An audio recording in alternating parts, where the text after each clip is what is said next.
ফিলিস্তিনের অবরুদ্ধ গাজা উপত্যকায় চলমান আগ্রাসনের মাত্র ৩ দিনের ব্যবধানে অন্তত ১৫ ইসরায়েলি সেনা নিহত হয়েছে।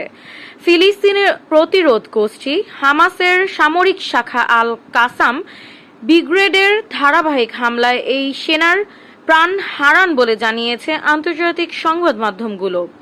শুক্রবার ২৭ জুন কাতার ভিত্তিক সংবাদ মাধ্যম আল জাজিরার প্রকাশিত এক প্রতিবেদন থেকে এ তথ্য জানা যায়। প্রতিবেদনে বলা হয়, উত্তর গাজায় তুফাহ এলাকায় ইসরায়েলি বাহিনীর একটি সাঁজোয়া যান লক্ষ্য করে বিস্ফোরক রকেট হামলা চালায় আল কাসাম ব্রিগেড। এতে গাড়িতে থাকা ১৭ সেনার মধ্যে ৭ জন নিহত এবং বাকিরা গুরুতর আহত হন। এই হামলাটি ছিল একটি সুপরিকল্পিত ও নিখুঁত আক্রমণ। তুরস্কের রাষ্ট্রায়ত্ত বার্তা সংস্থা আনাদোলু এজেন্সি জানায়, একদিন আগে বৃহস্পতিবার গাজা সিটির কেন্দ্রীয় এলাকায় আল কাসামের ব্রিগেডের গুলিতে এক ইসরায়েলি সেনা নিহত হন। একই সঙ্গে বিস্ফোরক রকেট দিয়ে ধ্বংস করে দেওয়া হয় ইসরায়েলি বাহিনীর ২টি মেরকাভা ট্যাঙ্ক, একটি সাঁজোয়া যান ও একটি বুলডোজার। তারও একদিন আগে বুধবার দক্ষিণ গাজার খান ইউনুস এলাকায় সংঘটিত আরেকটি হামলায় প্রাণ হারান আরও ৭ ইসরায়েলি সেনা। নিহতদের মধ্যে একজন ছিলেন লেফটেন্যান্ট পদমর্যাদার কর্মকর্তা। আল কাসাম ব্রিগেডের ছদ্মবেশী যোদ্ধারা অতর্কিত হামলা চালিয়ে তাদের লক্ষ্যবস্তু করে।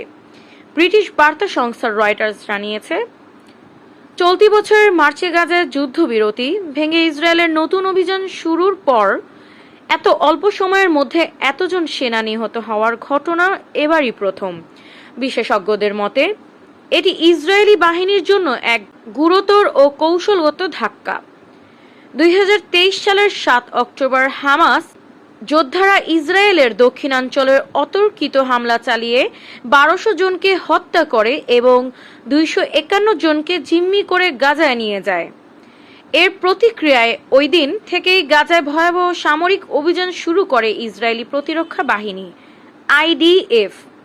সরকারি হিসেবে এখন পর্যন্ত এই অভিযানে গাজায় নিহত হয়েছেন অন্তত ৫৬,৩৬৫ জন, আহত হয়েছেন ১,৩২,২৩৯ জন। বেশিরভাগ হতাহতই নারী ও শিশু। প্রায় ১৫ মাস টানা অভিযান চালানোর পর আন্তর্জাতিক চাপের মুখে গত ১৯ জানুয়ারি যুদ্ধবিরতি ঘোষণা করেছিলেন ইসরায়েল। তবে এই শান্তি স্থায়ী হয়নি। চলতি বছরের ১৮ মার্চ থেকে পুনরায় গাজায় অভিযান শুরু করে আইডিএফ। একই সঙ্গে খাবার ও ঔষধ সহ বিভিন্ন ত্রাণ সামগ্রী প্রবেশে কড়াকড়ি আরোপ করায় গাজায় শুরু হয় ভয়াবহ মানবিক সংকট। হামাসের হাতে থাকা ২৫১ জন জিম্মির মধ্যে এখনো প্রায় ৩৫ জন জীবিত বলে ধারণা করা হচ্ছে। তাদের উদ্ধারে নতুন করে অভিযান জোরদার করছে ইসরায়েল। তবে সংঘর্ষ বাড়ায় জিম্মিদের জীবন আরও বিপন্ন হয়ে উঠছে বলে আশঙ্কা করছেন পর্যবেক্ষকরা।